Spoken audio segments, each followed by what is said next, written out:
Agar siz yoki ota-onangiz pensiya, nafaqa, kompensatsiya yoki ijtimoiy to'lov olayotgan bo'lsangiz, bugungi ma'lumot siz uchun juda muhim. Chunki oxirgi paytlarda ko'pchilik bir xil muammoga duch kelmoqda. Pul odatdagi kunda tushmayapti. Kartaga o'tkazma kechikyapti. Pochta orqali berilmayapti yoki pensiya jamg'armasiga borganda tekshiruv bo'lyapti. Ma'lumot mo'z kelmayapti. Hujjatni yangilang degan javob eshitilmoqda. Eng yomoni, odamlar ko'pincha nima sababdan to'lov to'xtaganini aniq bilmaydi. Men bugun sizga pensiya jamg'armasi to'lovlarini to'xtatishi yoki vaqtcha ushlab turishi mumkin bo'lgan 6 asosiy sababni oddiy tilda misollar bilan tushuntirib beraman. Bu ma'lumot nafaqat pensionerlar, balki ularning farzandlari, vasiylari, nogironligi bo'yicha nafaqa oluvchilar, boquvchisini yo'qotgan oilalar va ijtimoiy yordam oladigan har bir inson uchun kerak. Videoni oxirigacha ko'ring, chunki ba'zi sabablar juda oddiy ko'rinsa ham. Aynan shu mayda xatolar tufayli odamlar oylar davomida pulini ololmay qolmoqda. Kanalga hoziroq obuna bo'ling, like bosing. Chunki men sizga rasmiy idoralar murakkab qilib tushuntiradigan masalalarni sodda va amaliy qilib yetkazaman. Avval qanday edi? Oldin ko'p jarayonlar, qog'oz hujjatlar, mahalla ma'lumotnomasi, pochta ro'yxati. Qo'lda yuritiladigan qaydlar orqali amalga oshirilardi. Pensioni har oy ma'lum sonda pulini olardi. Biror xatolik bo'lsa ham ko'pincha mahalla, pochta yoki tuman pensiya bo'limi orqali tezda bilib olardi. Albatta, bu paytda ham kechikishlar bo'lgan, lekin tizim bugungidek ko'p bazalar bilan bog'lanmagan edi. Hozir esa vaziyat o'zgardi. Davlat organlari o'rtasidagi elektron ma'lumot almashinuvi kuchaydi. Fuqarolik holati, yashash manzili, bank kartasi, nogironlik muddati, ishga kirgan-kirmagani, chet elga chiqqan, vafot etgan shaxslar ro'yxati, mulk va daromad ma'lumotlari. Hatto ayrim hollarda sud qarorlari yoki aliment bo'yicha majburiyatlar ham turli bazalarda ko'rinadi. Bu yaxshi tomoni bilan firibgarlikni kamaytiradi, ortiqcha yoki noqonuniy to'lovlarning oldini oladi. Lekin oddiy fuqaro uchun boshqa muammo paydo bo'ladi.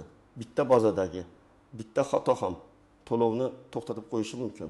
Masalan, pasportdagi ism bitta harf bilan boshqacha yozilgan bo'lsa, bank kartasidagi ma'lumot yangilanmagan bo'lsa, nogironlik muddat tugagan bo'lsa, odam boshqa viloyatga ko'chib o'tib ro'yxatdan o'tmagan bo'lsa, tizim buni xavfli holat deb ko'radi.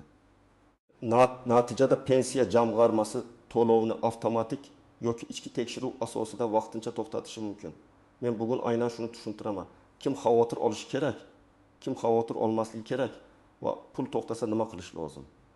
Eng ko'p uchraydigan sabab shaxsiy ma'lumotlar mo'z kelmasligidir. Bu oddiy tuyuladi, lekin amalda juda ko'p odam aynan shu sababdan qiynaladi. Pensiya yoki nafaqa oluvchi fuqaroning pasporti, JSHR raqami, tug'ilgan sanasi, familiyasi, ismi, otasining ismi, bankdagi karta ma'lumotlari va pensiya jamg'armasi bazasidagi ma'lumotlari bir-biriga to'liq mo'z kelishi kerak. Men oddiy misol keltiraman. Toshkent viloyatida yashovchi 68 yoshli ayol pensiyasini har oy kartaga olardi.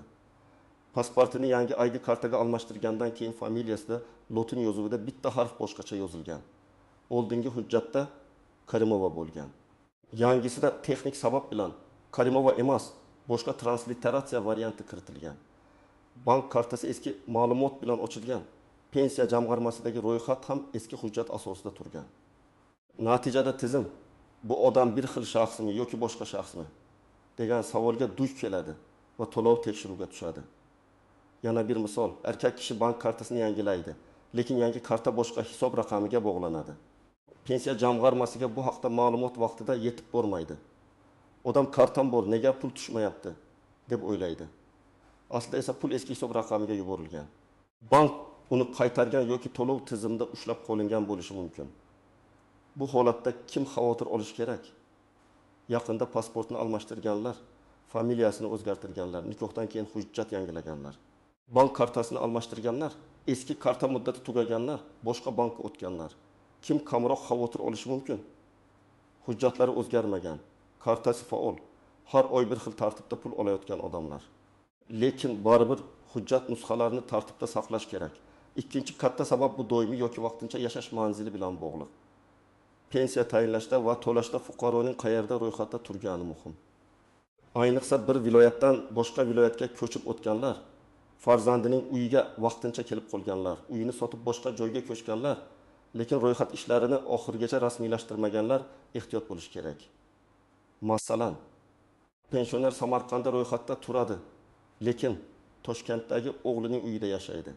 Pensiyasini kartaga olgani uchun avvaliga muammo sezilmaydi. Keyin tizimda manzil bo'yicha tekshiruv bo'ladi yoki fuqaro biror boshqa ijtimoiy xizmatga murojaat qiladi. Shunda uning real yashash joyi va ro'yxatdagi manzili turlicha ekani aniqlanadi. Bu har doim to'lov darhol to'xtaydi degani emas, lekin qo'shimcha aniqlashtirish talab qilinishi mumkin. Yana bir vaziyat, odam boshqa tumanga ko'chdi. Eski uy sotildi. Yangi joyda ro'yxatdan o'tish kechikdi. Pensiya bo'limi eski manzil bo'yicha ma'lumot so'rasa, u yerda bunday fuqaro yashamaydi deyishadi. Natijada to'lov to'xtatilishi yoki vaqtincha ushlab turilishi mumkin. Chunki davlat uchun asosiy savol oddiy. To'lov haqiqatan ham tirik, mavjud, huquqi bor shaxsga berilyaptimi? Bu yerda juda nozik jihat bor. Ba'zi pensionerlar mening pulim kartaga tushadi, manzilning nima ahamiyati bor deb o'ylaydi. Ahamiyati bor. Chunki pensiya faqat pul o'tkazmasi emas, u huquqiy maqomga bog'langan to'lov. Fuqaroning shaxsi, yashash joyi, hujjatlari va holati muntazam ravishda tasdiqlanib turishi kerak. Uchinchi sabab nogironlik, boquvchisini yo'qotganlik. Parvarishlash nafaqasi yoki boshqa ijtimoiy maqomlarning muddati bilan bog'liq. Ko'pchilik buni unutadi. Ayniqsa nogironlik bo'yicha pensiya yoki nafaqa oluvchilar uchun tibbiy xulosa muddati juda muhim. Masalan, bir fuqaro ikki guruh nogironligi bo'yicha nafaqa oladi. Tibbiy mehnat ekspert komissiyasi xulosasi 1 yilga berilgan.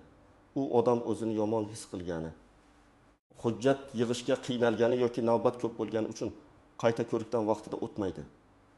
Tizimda esa muddati tugagan sana ko'rinadi. Natijada to'lov keyingi oydan to'xtashi mumkin. Bu jazolash emas, balki huquqiy asos yo'qolganini bildiradi. Chunki davlat nogironlik hali ham amal qilyaptimi degan savolga yangi xulosa bilan javob olishi kerak. Bo'g'uvchisini yo'qotganlik pensiyasida ham shunga o'xshash holatlar bor. Masalan, bola 12 yoshga to'ladi.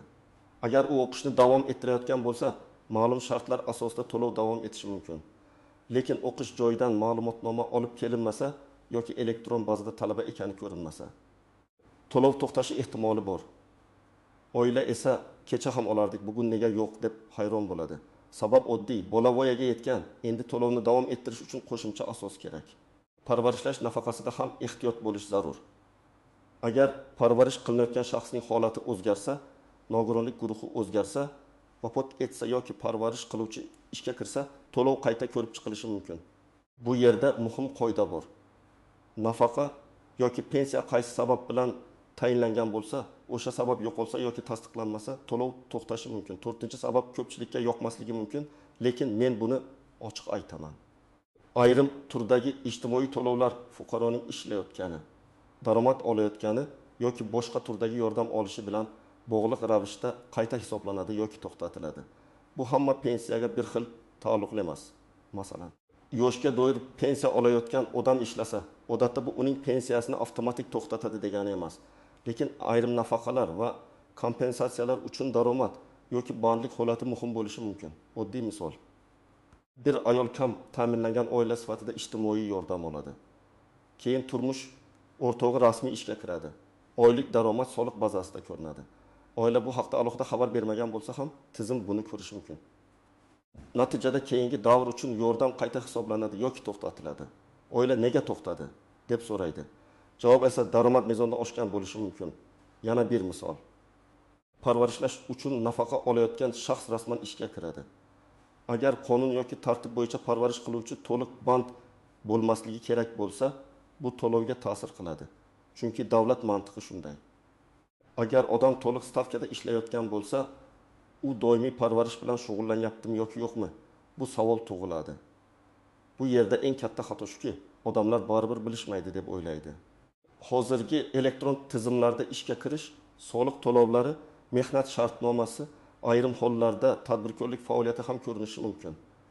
Men hech kimni qo'rqitmoqchi emasman, lekin yashirishning foydasi yo'q, aksincha. Keyin ortiqcha to'langan pulni qaytarish talabi chiqishi mumkin. Masalan, odam 6 oy davomida huquqi bo'lmagan to'lovni olib yurgan bo'lsa, keyin undan shu 6 oylik summa qaytarilishi so'ralishi ehtimoli bor. 5-sabab, ayniqsa yoshi katta pensionerlar, chet elda vaqtincha yashayotganlar. pulini ishonchnoma orqali o'ldirayotganlar uchun muhim. Pensiya jamg'armasi ayrim holatlarda fuqaroning tirikligini, shaxsan mavjudligini yoki uning nomidan pul olayotgan odamning vakolati haqiqiyligini tekshirishi mumkin. Masalan, pensioner og'ir kasal uydan chiqa olmaydi. Pensiyani o'g'li ishonchnoma asosida oladi. Ishonchnoma muddati tugagan, lekin oila bunga e'tibor bermagan. Bank yoki pochta vakolat muddati o'tgan deb pul bermaydi. Pensiya jamg'armasi ham to'lovni aniqlashtirishga qo'yishi mumkin. Oila esa buni pulni to'xtatishdi deb qabul qiladi. Aslida muammo ishonchnoma hujjatida. Yana bir holat. Pensioner uzoq muddat chet elda bo'ladi. Ba'zi holatlarda u tirikligini yoki pensiya olish huquqi davom etayotganini tasdiqlovchi hujjat topshirishi kerak bo'lishi mumkin. Agar bu o'z vaqtida qilinmasa, to'lov vaqtincha to'xtatiladi. Bu juda og'ir eshitiladi, lekin davlatning vazifasi ham bor. Vafot etgan yoki huquqi tugagan shaxs nomiga pul ketmasligi kerak. Vafot holatlari bo'yicha ham tizim doim ideal ishlamaydi. Ba'zan vafot haqidagi ma'lumot bir bazaga tushadi, boshqasiga kechikib boradi. Ba'zan aksincha, ism sharif o'xshashligi yoki texnik xato sabab tirik odam bo'yicha noto'g'ri signal chiqishi mumkin. Shuning uchun agar to'lov to'xtasa, vahimaga tushmasdan birinchi navbatda shaxsiy ma'lumotlarni tekshirtirish kerak. Men bu yerda farzandlarga alohida murojaat qilaman. Ota-onangiz yoshi katta bo'lsa, ularning hujjatlarini faqat pul kerak bo'lganda emas, oldindan tartibga soling. Pasport muddati, karta muddati, ishonchnoma muddati, nogironlik xulosasi muddati, ro'yxat manzili va telefon raqami yangilanganmi? Bularning hammasini tekshiring.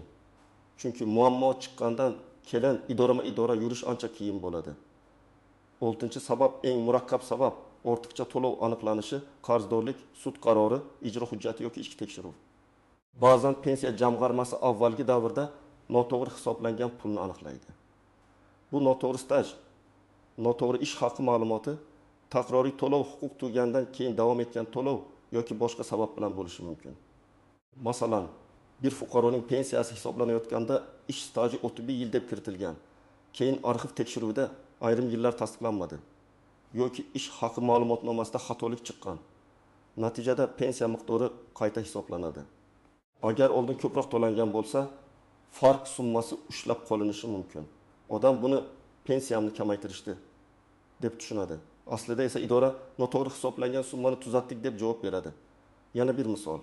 Fuqaro boquvchisini yo'qotganlik pensiyasini oladi. Lekin keyinchalik huquq tugagan davrda ham pul tushib kelgan. Tizim buni keyin aniqlaydi va ortiqcha to'langan summani qaytarishni talab qiladi. Bu 5 ming so'm ham bo'lishi mumkin. 5 million so'm ham bo'lishi mumkin. Miqdor davrga va to'lov turiga bog'liq. Sud qarorlari va ijro hujjatlari bo'yicha ham ayrim ushlab qolishlar bo'lishi mumkin.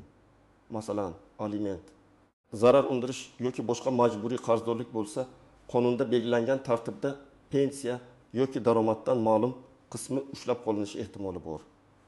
Bu har doim ham pensiya jamg'armasining o'z tashabbusi emas, balki ijro hujjati asosida amalga oshiriladigan jarayon bo'lishi mumkin. Bu sabablarning eng xavfli tomoni shundaki, odamlar ko'pincha rasmiy yozma javob olmaydi yoki olishga harakat qilmaydi. Og'zaki gap bilan cheklanadi. Tekshiruvda qarzingiz bor, hujjat noto'g'ri. Men ekspert sifatida aytaman. Og'zaki javob bilan to'xtamang. Sizda yozma asos bo'lishi kerak. Qaysi qaror bilan to'lov to'xtatildi? Qaysi davr uchun? Qaysi summa? Qaysi hujjat asosida bularni bilishga haqlisiz. Endi men aniq ajratib beraman. Xavotir olishi kerak bo'lganlar, hujjatini yaqinda almashtirganlar, bank kartasi muddati tugaganlar, boshqa manzilga ko'chganlar, nogironlik muddati tugashiga yaqinlashganlar, boquvchisini yo'qotganlik pensiyasida bola 15 yoshga yaqinlashgan oilalar, ishonchnoma orqali pul olayotganlar, chet elda uzoq qolayotganlar, rasmiy ishga kirgan yoki daromadi o'zgargan ijtimoiy yordam oluvchilar, xavotir olmasligi mumkin bo'lganlar, yoshga doir pensiyasi muntazam tushayotgan, hujjatlar yangilangan, bank kartasi faol, ro'yxat manzili aniq, hech qanday qo'shimcha ijtimoiy maqomga bog'lanmagan pensionerlar. Lekin xavotir olmaslik umuman tekshirmaslik degani emas. Har yili hech bo'lmasa bir marta hujjatlarni ko'zdan kechirish kerak. Men bitta real hayotga yaqin vaziyatni tasvirlayman. Yetim 2 yoshli otaxon har oy 2 million 400 ming so'm pensiya oladi. Kartasi muddati iyun oyida tugagan, lekin u e'tibor bermagan. Iyulda pul tushmadi. O'g'li bankka bordi. Bank karta faol emas dedi. Pensiya bo'limiga bordi. U yerda to'lov qaytgan deyishdi. Muammo 2 kunda hal bo'ldi. Lekin otaxon bir hafta stressda yurdi. Demak, ba'zi muammolar katta huquqiy mojaro emas, oddiy texnik masalalar. Boshqa misol, 19 yoshli talaba o'quvchisini yo'qotganlik pensiyasini olayotgan edi. 18 yoshdan keyin o'qishni davom ettirdi, lekin o'qish joyidan ma'lumotnomani vaqtida taqdim qilmadi. To'lov to'xtadi. Keyin ma'lumotnoma olib borildi. Hujjat qabul qilindi, to'lov tiklandi. Lekin bu jarayonda 2 oy kechikish bo'ldi. Agar oila oldindan harakat qilganda pul uzilmasdi. Endi juda muhim istisnolarni aytaman. Birinchidan, to'lov kechikishi har doim ham to'xtatildi degani emas. Ba'zan banklararo o'tkazma, bayram kunlari, dam olish kunlari, texnik profilaktika yoki mo'ylashtirish jadvali sabab pul 3 kun kechikishi mumkin. Shuning uchun birinchi kuniyoq vahima qilish shart emas. Lekin odatdagi sanadan 5-7 ish kuni o'tib ham pul tushmasa albatta murojaat qiling. Ikkinchidan, pensiya kamayishi to'lov to'xtashi bilan bir xil emas. Ba'zan indeksatsiya, qayta hisoblash, ushlab qolish yoki ortiqcha to'lovni qoplash sabab summa o'zgaradi. Siz nega kam tushdi deb so'rashingiz kerak. Chunki har qanday kamayishning huquqiy asosi bo'lishi kerak. Uchinchidan, bank muammosi bilan pensiya jamg'armasi muammosini aralashtirmang. Agar jamg'arma pulni yuborgan bo'lsa, lekin karta bloklangan bo'lsa, bu bank masalasi. Agar bankda pul kelmagan bo'lsa, unda pensiya bo'limidan to'lov reyestri va yuborilgan sanat bo'yicha ma'lumot so'rash kerak. 4-dan, telefon orqali aytilgan gapga to'liq tayanmang.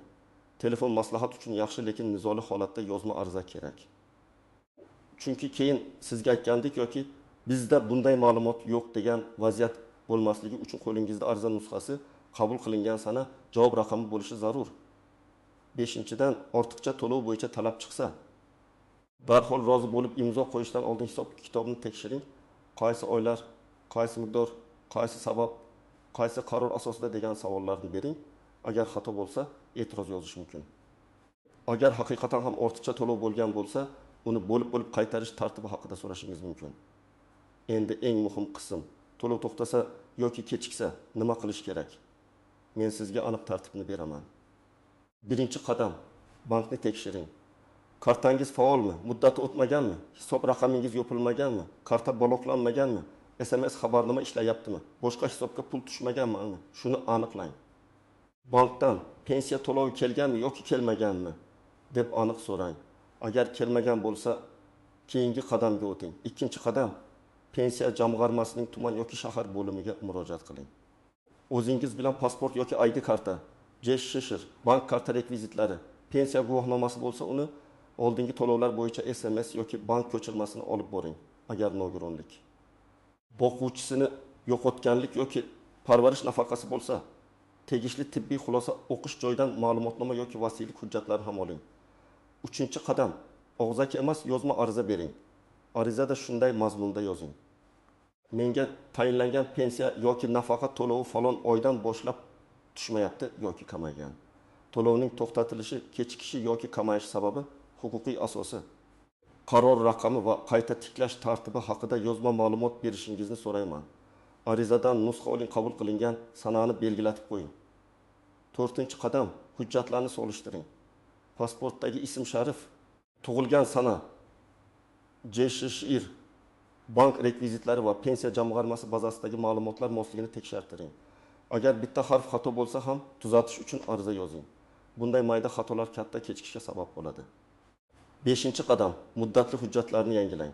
Nogironlik xulosasi, ishonchnoma, o'qish joyidan ma'lumotnoma, vasiylik qarori, ro'yxat manzili, bank kartasi muddati tugamagan bo'lishi kerak. Men tavsiya qilaman. Har bir muddatli hujjatning tugash sanasini telefon kalendariga yozib qo'ying va kamida 2 kun oldin eslatma qo'ying. 6-qadam, agar javobdan norozi bo'lsangiz, yuqori tashkilotga murojaat qiling. Avval tuman bo'limidan yozma javob oling. Keyin viloyat boshqarmasi yoki tegishli respublika darajasidagi murojaat kanallariga yozing. Murojaatda hissiyot emas, fakt bo'lsin. Ism sharif, JSHR, to'lov turi, to'xtagan oy, berilgan ariza sanasi, olingan javob va sizning e'tirozingiz. 7-qadam, murakkab holatda yurist bilan maslahatlashing. Ayniqsa katta miqdorda ortiqcha to'lov talab qilinsa, pensiya staji tan olinmasa. Sud qarori bo'lsa yoki to'lov uzoq muddat tiklanmasa, mutaxassis yordami kerak bo'lishi mumkin. Chunki pensiya masalalarida muddatlar, dalillar va hujjatlarning to'g'ri yozilishi juda muhim. Men yana bir amaliy maslahat beraman. Ota-onangiz yoki yaqin qarindoshingiz pensioner bo'lsa, alohida papka qiling. Uning ichida pasport nusxasi, JSHIR, bank rekvizitlari, pensiya hujjati, tibbiy xulosalar, ishonchnoma, arizalar nusxasi, javob xatlari va bank ko'chirmalari tursin. Bu oddiy papka bir kun kelib sizni haftalab yugurishdan qutqaradi. Yana shuni biling. To'lov to'xtatilsa, bu har doim pul butunlay yo'qoldi degani emas. Agar huquqingiz saqlangan bo'lsa va faqat hujjat yoki texnik muammo bo'lsa, to'lov tiklangandan keyin o'tgan davr uchun ham qayta to'lab berilishi mumkin. Lekin buning uchun siz vaqtida murojaat qilishingiz, sababni aniqlashingiz va kerakli hujjatlarni topshirishingiz kerak. Bugun men sizga pensiya jamg'armasi to'lovlarini to'xtatishi yoki vaqtincha ushlab turishi mumkin bo'lgan 6 ta asosiy sababni tushuntirdim. Shaxsiy ma'lumotlar mos kelmasligi, yashash manzili muammosi, nogironlik yoki ijtimoiy maqom muddati tugashi, ish va daromad bilan bog'liq o'zgarishlar, tiriklik yoki vakolatni tasdiqlash zarurati, ortiqcha to'lov yoki tekshiruvlar. Mening eng asosiy maslahatim shuki, kutib o'tirmang. Og'zaki gap bilan cheklanmang. Hujjatlaringizni tekshiring va yozma javob talab qiling. Pensiya va nafaqa bu oddiy yordam emas. Ko'p odamlar uchun yagona daromad manbai. Shuning uchun har bir fuqaro o'z huquqini bilishi. Har bir farzand esa ota-onasining hujjatlariga befarq bo'lmasligi kerak. Agar sizda ham pensiya yoki nafaqa kechikkan, kamaygan yoki to'xtagan bo'lsa, qaysi viloyat, qaysi to'lov turi va sizga qanday sabab aytishdi? Boshqa tomoshabinlar ham sizning tajribangizdan foyda oladi. Videoga like bosing, kanalga obuna bo'ling va yaqinlaringizga yuboring. Chunki bu ma'lumot biror odamning oylik daromadini saqlab qolishi mumkin.